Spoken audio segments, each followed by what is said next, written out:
Morning student, मेरे इस video में आप सबका हार्दिक स्वागत है।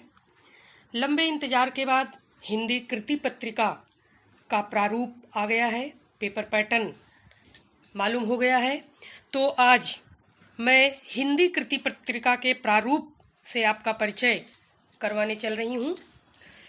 तो देखिए, सबसे पहले महाराष्ट्र राज्य माध्यमिक व उच्च माध्यमिक शिक्षक मंडल पुणे, विषय हिंदी, युवक भारती, कक्षा 12वीं, समय 3 घंटे, अंक 80। कृति पत्रिका प्रारूप 2020 में क्या होने वाला है? घटक निहाय अंक विभाजन कैसे होगा? तो गद्य विभाग के लिए 20 अंक दिए जा रहे हैं, जिसका वेटेज 25% है, और विकल्प के साथ 25 अंक। पद्य विभाग 20 अंक का होगा, इसका भी वेटेज 25% है, और 28 नंबर के विकल्प होंगे उसमें। फिर विशेष अध्ययन 10 नंबर का है, जिसमें 12.5% वेटेज है इसका, और 14 अंक विकल्प की तरह रहेंगे। व्यावहारिक हिंदी व अपठित गद्यांश 20 अंक का है, जिसका वेटेज 25% है, और विकल्प के साथ ये 38 नंबर के होंगे। व्याकरण 10 नंबर का होगा, जिसका वेटेज 12.5% है, और 20 नंबर उसमें विकल्प के साथ रहेंगे। इस तरह से कुल अंक 100 हो जाते हैं, 80 हो जाते हैं, और प्रतिशत में 100% हो जा रहा है, और विकल्प के साथ 125 अंक हो रहा है। अब हम लोग गद्य विभाग देखते हैं, जो कि 20 नंबर का है आपका। तो इसमें पहली कृति जो होगी उसमें 180 से 200 शब्दों में एक परिच्छेद दिया जाएगा, जिसमें पहला आकलन कृति होगी, जिसमें 4 घटक होंगे, अर्थात आपको 4 बॉक्स बने होंगे, या 4 जोड़ियां मिलानी होंगी, या 4 संजाल होगा, कोई भी किसी भी तरह से पूछा जा सकता है। 4 होंगे, और आधा आधा अंक के लिए होगा वो, ये 2 नंबर का होगा। फिर शब्द संपदा में एक बात जान लीजिए, क्योंकि गद्य में, पद्य में और व्यावहारिक हिंदी में भी है, तो शब्द संपदा में क्या क्या पूछा जाएगा। शब्द संपदा के अंतर्गत लिंग परिवर्तन, पर्यायवाची, विरुद्धार्थी, अनेक शब्दों के लिए एक शब्द, भिन्नार्थक शब्द, शब्द युग्म, उपसर्ग, प्रत्यय, तत्सम शब्द, तद्भव शब्द, ये सारी चीजें शब्द संपदा में पूछी जाती हैं। ये भी 4 घटक रहेगा, आधे आधे अंक के लिए, और 2 नंबर का होगा। फिर तीसरा अभिव्यक्ति, जिसको स्वमत कहते हैं, अपने विचार जहां लिखने होते हैं, वो 40 से 50 शब्दों में आपको लिखना होगा, और ये भी 2 नंबर का होगा। फिर उसी में आ विभाग परिच्छेद, ये भी 180 से 200 शब्दों में होगा, दूसरा परिच्छेद। इसमें भी पहला आकलन कृति 4 घटक 2 नंबर के लिए, शब्द संपदा 4 घटक, ये भी 2 अंक के लिए, और स्वमत अभिव्यक्ति 40 से 50 शब्दों में, ये भी 2 अंक के लिए। फिर उसी में ई लघुत्तरी प्रश्न रहेंगे, जिसके उत्तर आपको 60 से 80 शब्दों में लिखने रहेंगे, ये भी 6 अंक का होगा, और इसमें 3 में से 2 आपको करने रहेंगे। 3 प्रश्न दिए जाएंगे, जिसमें से 2 हल करने रहेंगे। ई एक वाक्य में उत्तर 4 दिए जाएंगे, और 2 आपको करना रहेगा, 2 अंक के लिए। ये साहित्य संबंधी सामान्य ज्ञान पर आधारित होगा। बच्चों, आप जब अपने किताब युवक भारती का पाठ पढ़ रहे हो, तो पाठ पढ़ते समय साहित्य संबंधी हर पाठ में प्रश्न आए हुए हैं, और उसमें भी जब लेखक का परिचय, कृतियां, उनको क्या पुरस्कार मिला, उन्होंने कौन सी कृति लिखी, इससे संबंधित ये प्रश्न होते हैं, सामान्य ज्ञान पर आधारित होता है ये। तो इसमें भी आपको 4 में से 2 करना होगा, 2 अंक का ये होगा। विभाग 2 पद्य, इसका भी अंक 20 है। तो कृति नंबर 2, इसमें अ में पद्यांश लगभग 8 से 12 पंक्तियों में होंगे, 6 अंक के लिए। पहला होगा आकलन कृति, इसमें भी 4 घटक होंगे और प्रत्येक के लिए आधे आधे अंक होंगे 2 नंबर का। दूसरा शब्द संपदा, जो मैंने आपको गद्य में बताया, शब्द संपदा यहाँ भी है, वो भी व्याकरण इसमें आता है। तो 4 घटक इसमें भी रहेंगे और आधे आधे अंक के लिए और 2 अंक का। फिर अभिव्यक्ति, स्वमत अभिव्यक्ति रहेगी, वो 40 से 50 शब्दों में आपको करना रहेगा, ये भी 2 अंक में। फिर पद्यांश, इसमें भी लगभग 8 से 12 पंक्तियों में रहेगा, 6 अंक के लिए।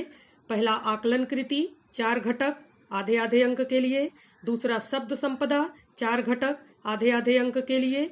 और स्वमत अभिव्यक्ति 40 से 50 शब्दों में। इस तरह 2-2 अंक के होकर 6 अंक ये हो गए। फिर रसास्वादन कीजिए, 100 से 120 शब्दों में करना रहेगा। 2 टॉपिक आपको दिए जाएंगे, इसमें 2 कविताओं के नाम आपको दिए जाएंगे और उसमें से एक करना रहेगा। तो रसास्वादन आपको बताया गया है कि किस तरह से मुद्दों के आधार पर किया जाता है, ये भी 6 अंक का होगा। एक वाक्य में उत्तर, 4 में से 2 करने रहेंगे, 4 प्रश्न रहेंगे जिसमें से 2 आपको करना रहेगा।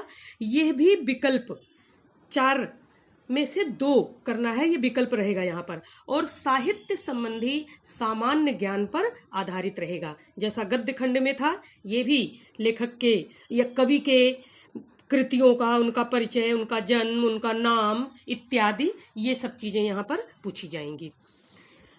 आगे बढ़ते हैं। विभाग 3 विशेष अध्ययन, अंक 10 अंक के लिए पूछा जाएगा विशेष अध्ययन में, जिसमें केवल आपको एक कनुप्रिया पढ़ना है। धर्मवीर भारती का कनुप्रिया जो पढ़े हो आप, उसी में से विशेष अध्ययन आएगा। उसमें पद्यांश दिया गया रहेगा, उसका लगभग 8 से 12 पंक्तियों में वो पद्यांश रहेगा, 6 अंक के लिए। इसमें भी उसी तरह से रहेगा आकलन कृति 4 घटक आधा अंक प्रत्येक के लिए। शब्द संपदा, ये भी 4 घटक आधा आधा अंक प्रत्येक के लिए, इस तरह 2 अंक। और अभिव्यक्ति, स्वमत अभिव्यक्ति रहेगी, जो 40 से 50 शब्दों में करना रहेगा और ये भी, इसके लिए भी 2 अंक हैं। लघुत्तरी उत्तर, आपको प्रश्न 2 प्रश्न पूछे जाएंगे, जिसके लघुत्तरी मतलब संक्षेप में उत्तर देने रहेंगे 80 से 100 शब्दों में। ये 4 अंक का होगा और 2 में से 1 करना रहेगा। 2 दिए जाएंगे, उसमें से आप 1 करोगे।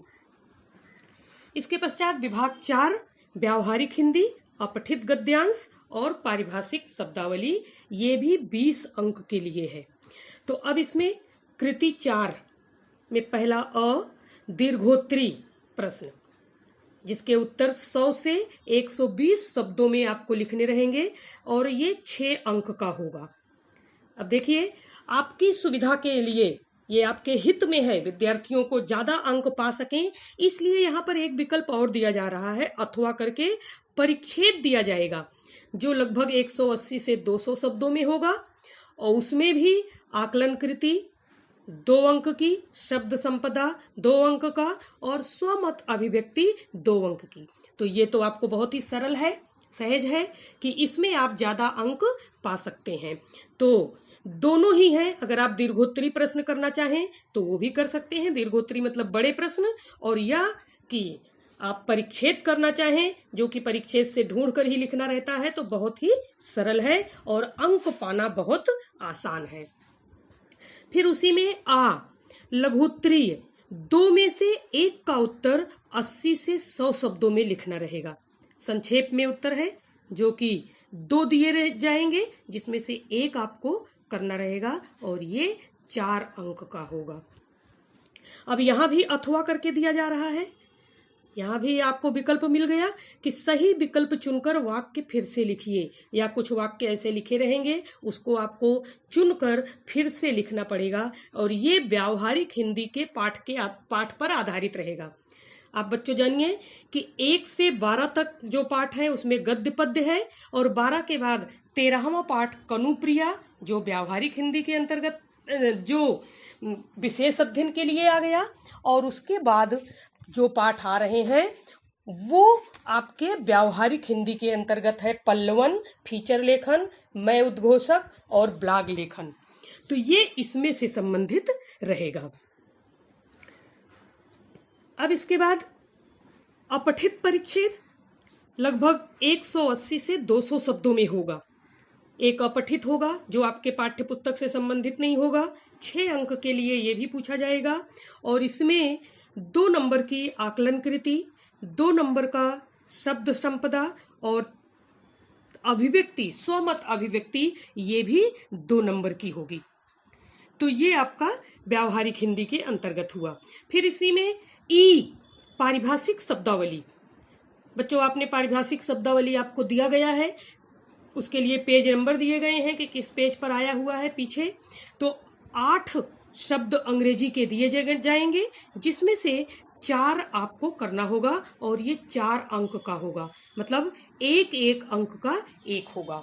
तो ये बहुत ही आवश्यक है, इसमें आप पूरे नंबर पा सकते हैं, इसलिए इसे बहुत अच्छे से तैयार कीजिए।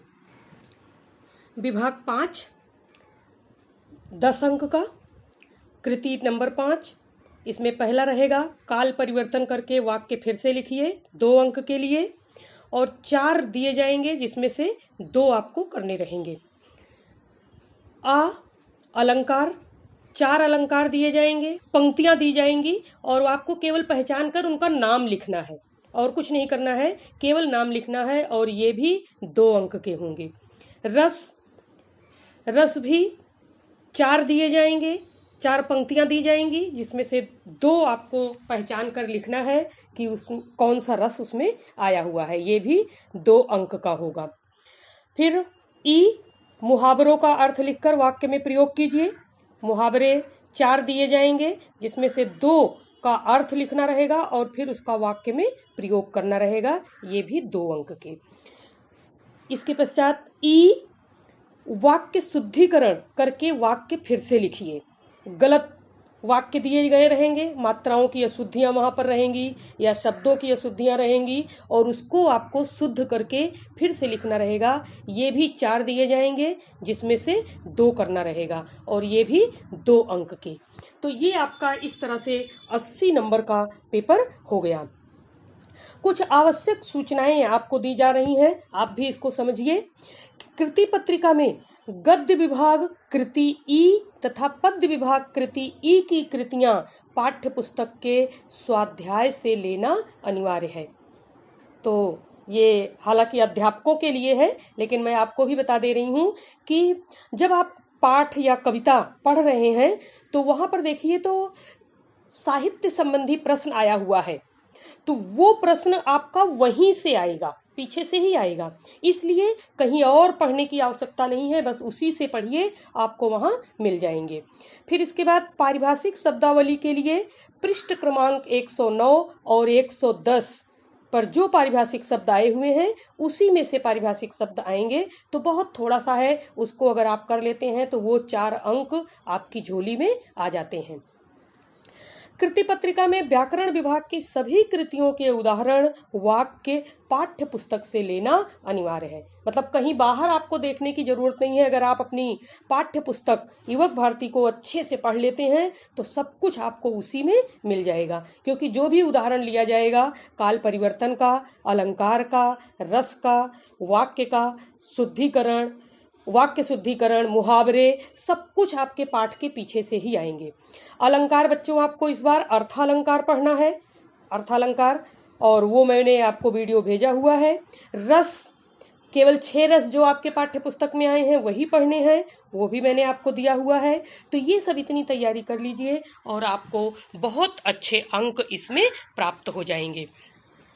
बच्चों, इस बार की जो कृति पत्रिका बनी हुई है ये आपके हित में देखकर, आपको जहाँ जहाँ पर भी कोई डाउट था कि व्यावहारिक हिंदी में हम पल्लवन कैसे करेंगे, कैसे उद्घोषक कैसे करेंगे, ब्लॉग लेखन कैसे करेंगे, तो वो सब बहुत ही सरल कर दिया गया है। उसमें आपको पद्यांश, उसमें आपको परिच्छेद भी दिया जा रहा है जिससे आप बड़ी आसानी से हल कर सकें और अच्छे अंक पा सकें।